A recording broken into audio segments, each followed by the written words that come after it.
जय हिंद दोस्तों, स्वागत है आप सभी का आपके अपने परिवार द लॉजिकल साइंस में। मैं हूं आलोक सिंह आतीश और उम्मीद करते हैं आप सभी अच्छे होंगे। मेरे मित्र, जैसा कि मैंने आप सबों को बताया था कि 11 अप्रैल से हम लोग विजय श्री एनसीईआरटी बैच का श्रीगणेश करेंगे। तो बिल्कुल आज है आपका 11 अप्रैल और आपके विजय श्री एनसीईआरटी बैच का, जो कि यूट्यूब इतिहास में पहली बार है, थ्योरी और न्यूमेरिकल का सर श्रीगणेश हो चुका है। मेरे मित्र, ये इंट्रोडक्शन क्लास है जहां पे हम लोग डिस्कस कर रहे होंगे जो हम लोग का सिलेबस है उसमें कौन कौन से चैप्टर होंगे, और साथ ही मेरे मित्र हम लोग ये भी डिस्कस करेंगे कि जो हम लोग का पैटर्न रहेगा पढ़ने का वो क्या रहने वाला है। मेरे मित्र, जैसा कि मैंने आप सबों को बताया था कि अगर हम लोग बात करते हैं किसी भी एग्जाम की, चाहे हम किसी स्टेट लेवल एग्जाम की बात करें या फिर सर हम किसी सेंट्रल गवर्नमेंट के एग्जाम की बात करें, अगर आपको साइंस से सवाल पूछे जाने हैं तो उसका बेस क्या रहता है? आप कहेंगे गुरुजी एनसीईआरटी रहता है। और मेरे मित्र, इवन आपके जो एएलपी और टेक्नीशियन में एग्जाम सिलेबस दिया हुआ है साइंस के लिए, उसमें भी क्या है?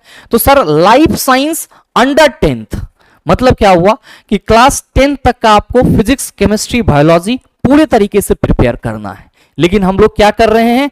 तो सर एनसीईआरटी के नाम पे लगातार एमसीक्यू और वन लाइनर को देख रहे हैं, जो कि सर एमसीक्यू और वन लाइनर से तैयारी संभव नहीं है। हाँ, 30% चीजें आपके माइंड में आ जाएगी, लेकिन 70% चीजें आपको, जब तक आप थ्योरी नहीं करेंगे चैप्टर वाइज, जब तक संबंधित चैप्टर के न्यूमेरिकल नहीं करेंगे, आपका कंसेप्ट क्लियर नहीं होगा। और मेरे मित्र, उसी थ्योरी और न्यूमेरिकल को पूरे तरीके से क्रिस्टल क्लियर करने के लिए और आपके मन में एनसीईआरटी के डर को भगाने के लिए मैंने ये विजय श्री एनसीईआरटी बैच आप सबों के लिए लाया है। और मैं उम्मीद करूंगा कि इस विजय श्री एनसीईआरटी बैच से आप तो जुड़ेंगे ही जुड़ेंगे, साथ ही साथ आप अपने सभी दोस्तों को भी जोड़ने की क्या करेंगे? सर प्रयास करेंगे।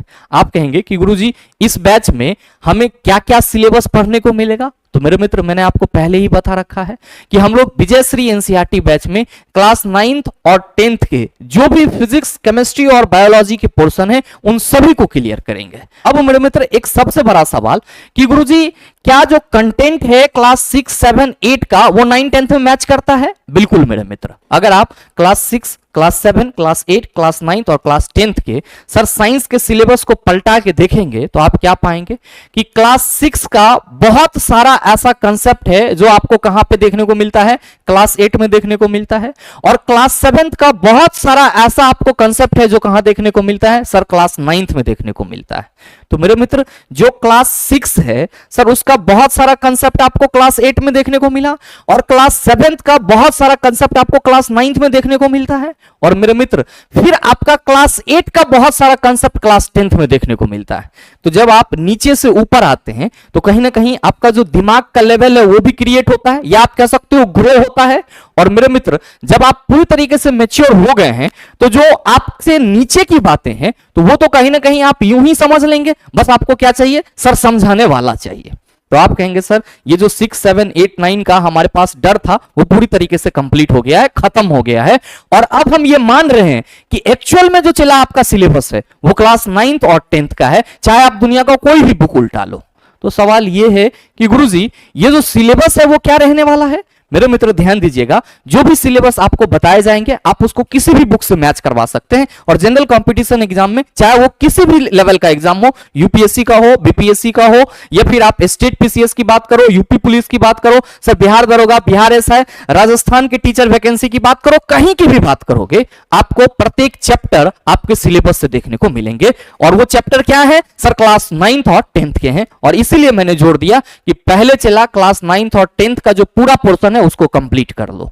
ध्यान में रखिएगा कि विजय श्री एनसीईआरटी बैच की क्लासेस आपको रिकॉर्डेड फॉर्मेट में मिलेगी। किस फॉर्मेट में मिलेगी? चला रिकॉर्डेड फॉर्मेट में मिलेगी, रिकॉर्डेड फॉर्मेट में मिलेगी।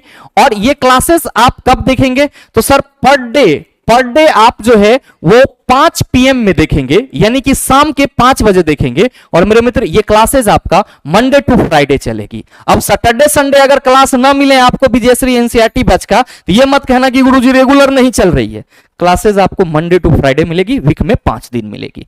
जो हमारा रिकॉर्डेड सेशन होगा वो बिल्कुल आपके सुविधाजनक, आपके सुविधा अनुसार होगा, 40 से 45 मिनट का, ताकि आपको लेक्चर देखने में बहुत ज्यादा बोर फील महसूस ना हो। अब सवाल ये है कि गुरुजी चलो इसका टाइमिंग समझ गए, क्या पढ़ाया जाएगा वो भी समझ गए, लेकिन आपने अभी तक सिलेबस नहीं बताया हमें। तो मेरे मित्र आप सभी ध्यान में रखेंगे, अगर हम अपने सिलेबस की बात करते हैं, तो सबसे पहले हम लोग नजर दौड़ा लेते हैं किस पे, क्लास 9th के सिलेबस पे। मेरे मित्र आप सभी क्या कहेंगे कि गुरुजी ये एनसीईआरटी बुक का जो इंडेक्स है वो है, बिल्कुल है। चला ध्यान दीजिएगा कि अभी जो एनसीईआरटी बुक चल रही है, जो करंट सेशन में चल रही है, उसमें कुछ अपडेटेड चीज है। अपडेटेड चीज क्या है, तो आप सभी देखेंगे कि पुराने वाले एनसीईआरटी में बायोडायवर्सिटी था, लेकिन नए वाले में से बायोडायवर्सिटी को हटा दिया गया है। लेकिन बायोडायवर्सिटी आपके सिलेबस से नहीं हटा है, सवाल उससे भी पूछे जाएंगे, तो परेशान होने की जरूरत नहीं है, क्योंकि आप कहां हैं सर, विजय श्री एनसीईआरटी बैच में है। आपको एक एक चीज करवाया जाएगा, जो है वो भी और जो नहीं है वो भी। बस किसकी जरूरत है चला, आपके साथ की। जैसे ही आप डगमगाने लगते हो तो हमारा भी जो कॉन्फिडेंस होता है चला वो डगमगाने लगता है। अगर अच्छे तरीके से साथ देती है, अगर आप रेगुलर क्लासेस को देख लिए, तो मेरे मित्र मैं यकीन नहीं दावे के साथ कह सकता हूं कि साइंस का जो परफॉर्मेंस अपने इस परिवार का होगा वो किसी भी परिवार का नहीं हो सकता है। क्योंकि जो चीजें आपको दी जाती है चला जी, उसमें बहुत ही शिद्दत से दी जाती है चीजें, और जो चीजें आपके सामने रखा जाता है उसके लिए सर बैकअप में बहुत सारी किताबों को पलटा जाता है। तो कंटेंट के लिए आपको टेंशन नहीं लेना है। सवाल क्या है गुरुजी, सिलेबस क्या होगा हमारा? तो मेरे मित्र क्लास 9th में अगर हम लोग बात करेंगे तो सर जो आपका अपडेटेड सिलेबस है उसके अकॉर्डिंग आपका 12 चैप्टर है। ध्यान दीजिएगा, पहला है हमारे आसपास के पदार्थ, इसको इंग्लिश में क्या कहते हैं, मैटर इन आवर सराउंडिंग कहते हैं। फिर है दूसरा, क्या हमारे आसपास के पदार्थ शुद्ध हैं, is matter around us pure. सवाल ये है कि गुरुजी इस दोनों ही चैप्टर में हमें क्या पढ़ना होगा? मेरे मित्र हमारे आसपास के पदार्थ में हमें कोई सर बर्फ का सिल्ली भी दिखाई पड़ता है, सर कोई हमें तालाब भी दिखाई पड़ता है, और साथ ही साथ हमें गैस भी दिखाई पड़ता है। तो मेरे मित्र कुल मिलाकर के हमारे आसपास में जो पदार्थ हैं वो सॉलिड, लिक्विड और गैस के रूप में पाए जाते हैं। तो आप ये कह सकते हो कि सर पदार्थ की अवस्था के बारे में सर इसी चैप्टर में पढ़ना है। और मेरे मित्र जो हम लोग एक बेसिक बात करते हैं किसकी, एलिमेंट की, कंपाउंड की, मिक्सर की और सॉल्यूशन की, वो सर हमको कहां पढ़ना है? तो सर क्लास 9th के दूसरे चैप्टर में पढ़ना है। मेरे मित्र जो आपका तीसरा चैप्टर है एटम्स एंड मॉलिक्यूल्स, मेरे मित्र बहुत ही इंपॉर्टेंट चैप्टर है और केमिस्ट्री का एक तरह से दरवाजा है। जब तक आप इसको नहीं समझते हैं आप आगे की चीजों को नहीं समझ पाएंगे। ध्यान देंगे, परमाणु की संरचना, एटॉमिक स्ट्रक्चर, जीवन की मौलिक इकाई आप सबों को मालूम है, सेल।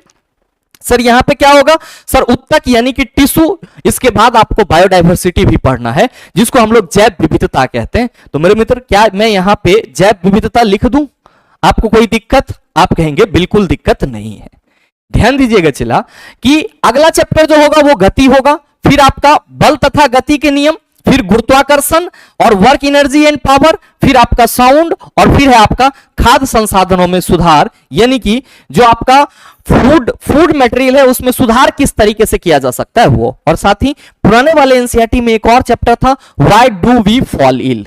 क्या था chapter? Why do we fall ill.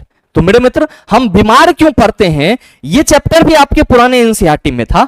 तो मेरे मित्र इन सभी चैप्टर को देखने के बाद समय मिलेगा तो हम लोग उस चैप्टर को भी क्लियर कर लेंगे। लेकिन ये जो चैप्टर आप देख रहे हैं एनसीईआरटी के जैव विविधता के साथ अगर आप सिलेबस मिलाएंगे तो फिजिक्स जब आप कंपटीशन का पढ़ना शुरू करते हो तो कहां से स्टार्ट करते हो सर? मोशन से, force and laws of motion, गुरुत्वाकर्षण, work energy and power, sound, यही सब ना आप फिजिक्स में पढ़ते हो। और फिर कहते हो सर लाइट पढ़ते हैं, इलेक्ट्रिसिटी पढ़ते हैं। तो मेरे मित्र जो आपका क्लास 9th का पोर्शन है फिजिक्स का, वो सर आपके कॉम्पिटिटिव एग्जाम का भी सिलेबस है, और कहीं ना कहीं क्वेश्चन का रिलेशन एनसीईआरटी से जरूर होता है। तो ध्यान में रखिएगा कि क्लास 9th में जो आपका पोर्शन है ये पूरा का पूरा फिजिक्स, केमिस्ट्री और बायोलॉजी तीनों से है। और अगर आप यहां पे गौर फरमाएंगे मेरे मित्र तो ये 4 चैप्टर आपका केमिस्ट्री है, ये 4 चैप्टर आपका केमिस्ट्री है। और मेरे मित्र ये जो 2 चैप्टर है ये आपका क्या है, आप सभी ध्यान में रखना, बायोलॉजी है। और साथ में ये जो आपका मोशन से लेकर के साउंड तक का पोर्शन है ये क्या है, आप सभी ध्यान में रखेंगे, ये सर हमारा फिजिक्स है। क्या है? हमारा फिजिक्स है। और मेरे मित्र जो हमारा खाद्य संसाधनों में सुधार है यानी कि फूड रिसोर्सेज में इंप्रूवमेंट है, इंप्रूवमेंट इन फूड रिसोर्सेज, ये कहीं ना कहीं आपके बायोलॉजी के अंतर्गत आ जाते हैं। अगला आप सभी के मन में आ रहा होगा कि गुरुजी क्लास 10th का सिलेबस क्या रहने वाला है? तो ध्यान दीजिएगा कि क्लास 10th के अगर हम सिलेबस की बात करेंगे, चिला क्लास 10th के सिलेबस की बात करेंगे तो आप सभी ध्यान में रखेंगे, पहला चैप्टर आपका रासायनिक अभिक्रियाएं एवं समीकरण है, जिसको हम लोग chemical reaction and it's equation के नाम से जानते हैं। दूसरा एसिड बेस एंड सॉल्ट है, अम्ल एवं क्षारक। तीसरा मेटल एंड नॉन मेटल है। और चौथा आपका ऑर्गेनिक कंपाउंड है, यानी कि कार्बन एवं उसकी यौगिक हैं। और मेरे मित्र ये चारों ही चैप्टर केमिस्ट्री से रिलेट करते हैं। और आप सभी ध्यान में रखिएगा, किसी भी एग्जाम में ये चारों ही चैप्टर महत्वपूर्ण रोल प्ले करता है, अगर आपको इसका कंसेप्ट मालूम है तो। नहीं मालूम है तो सर चीजें डगमगाते रहेगी। आगे मेरे मित्र लाइफ प्रोसेस, नियंत्रण एवं समन्वय, जीव जनन कैसे करते हैं, अनुवांशिकता, ये सब के सब सर बायोलॉजी के चैप्टर हैं। और मेरे मित्र प्रकाश का परावर्तन तथा अपवर्तन, मानव नेत्र तथा रंग बिरंगा संसार, विद्युत और विद्युत धारा के चुंबकीय प्रभाव, ये पूरा आपका क्या है सर फिजिक्स का पोर्शन है। और मेरे मित्र हमारा पर्यावरण, आवर इन्वायरमेंट, आप कह सकते हो कि सर ये आपका इन्वायरमेंटल स्टडीज से रिलेटेड है। ध्यान रखिएगा कि यहां पे आपको क्लास 10th में जो अभी ये आपको मैंने सिलेबस बताया, ये आपका नया सिलेबस है। और आप सभी क्या देख रहे हैं कि पीरियोडिक टेबल गायब है, तो क्या पीरियोडिक टेबल नहीं पढ़ना है? अरे चिल्ला, ये तो क्लास 10th वालों के लिए ना सिलेबस है, लेकिन कॉम्पिटिटिव एग्जाम वाले को पीरियोडिक टेबल ना पढ़ना हो ऐसा संभव है? आप कहेंगे बिल्कुल नहीं। तो आप ध्यान में रखेंगे कि जो हम लोग का पीरियोडिक टेबल का पोर्शन है चिल्ला, जो हम लोग का पीरियोडिक टेबल का पोर्शन है वो एक्चुअली क्लास 10th का सिलेबस है, लेकिन एनसीईआरटी ने क्या करा, तो सर इसको इस जगह से क्लास 10 से इसको हटा दिया है। क्यों हटा दिया है? तो सर बच्चों पे बर्डन कम पड़े इसलिए। लेकिन हम लोग तो अब बच्चा नहीं रहे, अब हम लोग उस दौर में हैं जहां पे क्या है, तो सर हमें सिलेक्शन लेना है, और हमारे सिलेक्शन में पीरियोडिक टेबल से सवाल पूछा ना जाए ऐसा संभव ही नहीं है। तो मेरे मित्र पीरियोडिक टेबल भी हम लोग इसमें डिस्कस करेंगे। बाद बाकी लाइफ प्रोसेस में तो आपका सभी चीज आ जाता है, पोषण, पाचन, श्वसन, उत्सर्जन, परिवहन, ये सब आ जाता है। बात करें नियंत्रण एवं समन्वय, कंट्रोल एंड कोऑर्डिनेशन, जीव जनन कैसे करते हैं, रिप्रोडक्शन, और अनुवांशिकता, हेरिडिटरी। तो ये पूरा का पूरा आपका क्या है सर, क्लास 10th का सिलेबस है। और मेरे मित्र अगर आप अपने कॉम्पिटिटिव एग्जाम की तैयारी कर रहे हैं और साइंस का सिलेबस मालूम होगा, तो आप सभी मैच करवा लेना। क्लास 9th और क्लास 10th के ये टोटल चैप्टर आपको देखने को मिलेंगे। हाँ, कुछ एस्थेटिक्स जो है वो अलग चीजें हैं, लेकिन मेरे मित्र अगर आप किसी कॉम्पिटिटिव एग्जाम में बैठ रहे हो तो इतना चैप्टर जो एनसीईआरटी का है उसका कंसेप्ट तो आपके पास होना ही चाहिए। और वो कंसेप्ट मैं बार बार कह रहा हूं, वन लाइनर और एमसीक्यू वाली नहीं चाहिए। आपको क्या चाहिए सर, थ्योरी और न्यूमेरिकल वाली कंसेप्ट चाहिए। आपको क्या चाहिए सर, जो एनसीईआरटी बुक में एक्सपेरिमेंट दिया है उसका इलैबोरेशन चाहिए, जो एनसीईआरटी बुक में एग्जांपल क्वेश्चन दिए हुए सर उसका सॉल्यूशन चाहिए। तब ना आप कहोगे कि गुरुजी हमारा एनसीईआरटी साइंस पढ़ा हुआ है। ये चीज कई सारे छात्रों को थी, और मैंने आप सबों का ये समस्या सर आज के इस सेशन से पूरी तरीके से समाप्त कर दिया है। बहुत जरूरत आपके साथ की है, याद रखिएगा चिला जी, आपको रेगुलर मंडे टू फ्राइडे इस सेशन को अटेंड करना होगा, तभी चीजें आपके लिए भी आसान होगी और साथ ही साथ मेरे लिए भी आसान होगी। आप कहेंगे कि गुरुजी चलो सिलेबस तो ये हमने समझ लिया, हम लोग इसको स्टार्ट कहां से करेंगे? आप में से कई छात्र होंगे जिनको लग रहा होगा कि सर हमें फिजिक्स में दिक्कत है, तो आप पहले फिजिक्स पढ़ाओ। अब कोई ऐसे होंगे जिनको लग रहा होगा कि गुरुजी हमें केमिस्ट्री में दिक्कत है, आप केमिस्ट्री स्टार्ट कर दो। कोई कहेंगे बायोलॉजी स्टार्ट कर दो। लेकिन मेरे मित्र मैं आप सबों के सुविधा के लिए बताना चाहूंगा कि जब तक हम लोग चला इसको क्रम से नहीं पढ़ेंगे, चीजें तितर बितर हो जाएगा। हम लोग क्या करेंगे सर, क्लास 9th का जो साइंस बुक है पहले उसको उठाएंगे, और क्लास 9th के चैप्टर 1 से चीजों को हम लोग रीड करने की कोशिश करेंगे। पहले चैप्टर 1 डिस्कस करेंगे, फिर chapter 2, chapter 3, chapter 4, chapter 5, chapter 6। अब उस कड़ी में जो चैप्टर हमारा जिस किसी भी सब्जेक्ट का होगा, चाहे वो फिजिक्स का हो, चाहे केमिस्ट्री का हो, चाहे बायोलॉजी का हो, उसको हम लोग कंप्लीट करेंगे। और अमूमन आप क्या देख रहे हैं कि सर 9th और 10th दोनों में ही पहले हमारा क्या है सर, केमिस्ट्री, फिर बायो, फिर फिजिक्स। यहां पे भी देख रहे हो पहले सर केमिस्ट्री, फिर बायो, फिर फिजिक्स। तो हम लोग कुल मिला के ये कह सकते हैं कि गुरुजी स्टार्ट तो क्लास 9 से ही कीजिएगा। तो कहां से करेंगे सर, क्लास 9 के केमिस्ट्री से। और पहला चैप्टर हमारा क्या होगा, हमारे आसपास के पदार्थ, मैटर इन आवर सराउंडिंग।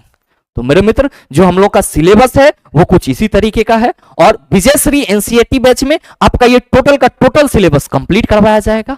आप सभी कहेंगे कि गुरुजी इसकी क्लासेस कब से मिलेगी? तो आज आपका इंट्रोडक्शन हो गया है कि आपको इस बैच में क्या पढ़ना है और कैसे आपको क्लासेस मिलेगी। अब बस इसका श्रीगणेश, चैप्टर का श्रीगणेश होना बाकी है। तो चैप्टर का श्रीगणेश हम लोग कल से करेंगे, और चैप्टर क्या होगा हमारा, मैटर इन आवर सराउंडिंग यानी कि हमारे आसपास के पदार्थ।